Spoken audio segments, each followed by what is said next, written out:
They thought she was just another mess hall worker, someone who belonged behind the serving line, not in the briefing room. No unit patches, no combat ribbons, just a quiet woman in standard BDUs carrying food trays.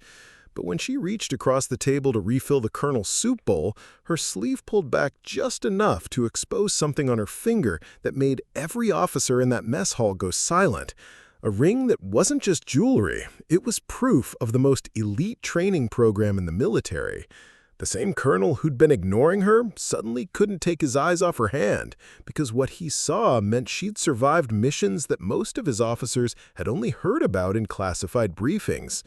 Now, before we show you exactly what happened in that Fort Bragg mess hall, hit that like button and tell us in the comments what country you're watching from, because this colonel will never underestimate anyone again. The Tuesday morning shift at Fort Bragg's main mess hall was supposed to be routine. Staff Sergeant Evelyn Callahan moved through the serving line with the quiet efficiency of someone who'd been doing the same job for 3 years. 32 years old, average height, dark hair pulled back in regulation style, wearing standard woodland camouflage with no visible unit identification or ribbons that would catch anyone's attention. She ladled soup into bowls, refilled coffee cups, and wiped down tables while senior officers discussed operational planning over their breakfast. To them, she was part of the background, essential but invisible, like the heating system or the fluorescent lights. Someone who kept things running while the important people focused on important matters. What none of them knew was that Evelyn Callahan hadn't always worked in a mess hall. 18 months earlier, she'd been leading classified operations in Afghanistan's Helmand province. But that was before the IED explosion that killed her entire team, before the 6 weeks in a military hospital, before the psychological evaluations that determined she needed time to heal from wounds that weren't visible on any medical chart. Colonel Richard Mallory entered the mess hall at 0700 hours, heading directly to the officers' section where maps were spread across a large table. He was planning a joint task force operation that required input from multiple commands, the kind of complex mission that demanded careful coordination and experienced personnel. Eve approached his table with a fresh pot of soup, moving with the practiced invisibility she'd perfected over 3 years of administrative duty. She'd learned to become furniture, noticed only when something went wrong. It was safer that way, easier than explaining why a special operations veteran was serving breakfast to officers who'd never seen combat. As she leaned forward to refill Mallory's bowl, her sleeve pulled back slightly, revealing her left hand more fully than usual. The movement was subtle, the kind of thing that happened when you're stretching to reach something while being careful not to spill hot liquid.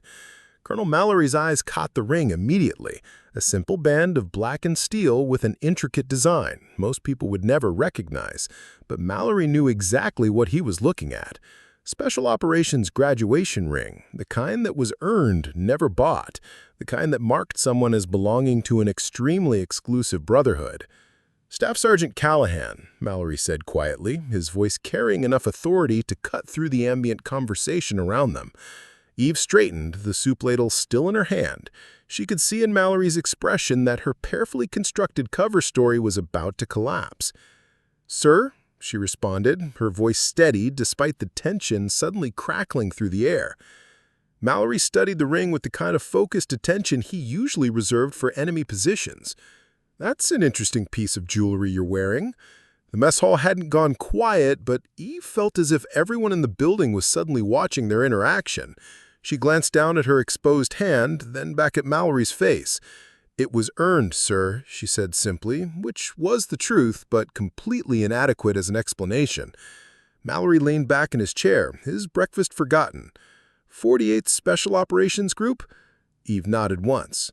"Yes, sir. 3 deployments. Last assignment was team leader for classified operations in Afghanistan." The conversation at nearby tables continued, but Mallory's focus had narrowed to the woman standing beside his table holding a soup ladle. Everything about her military bearing suddenly made sense.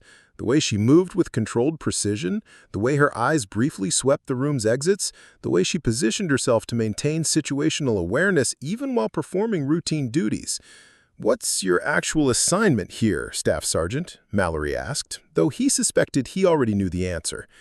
"Recovery assignment, sir. Temporary administrative duty while awaiting clearance to return to operational status." Mallory understood immediately. Recovery assignment meant she'd been wounded in action, probably serious enough to require extended rehabilitation.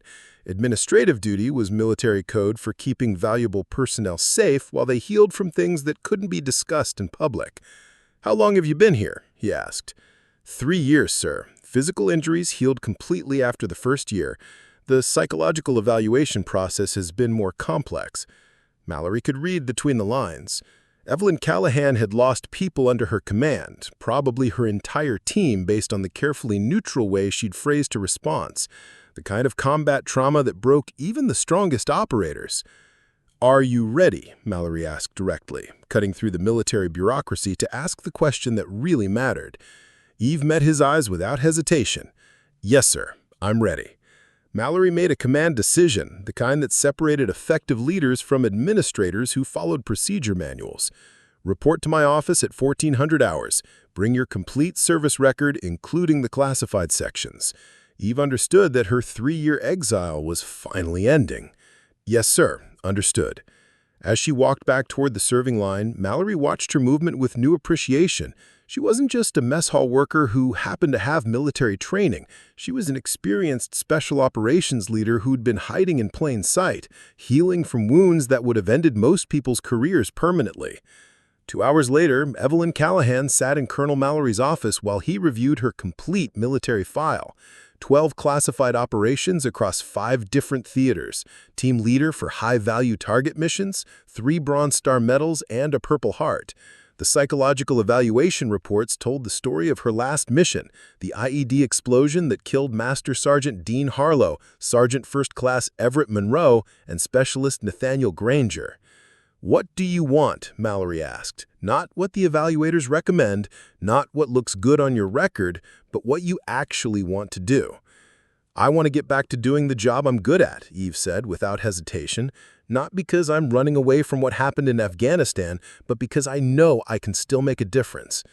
1 week later, Evelyn Callahan was back where she belonged, not in the mess hall serving soup to officers who looked through her like she was furniture, but in a tactical operations center leading a mission briefing for a team of special operations personnel.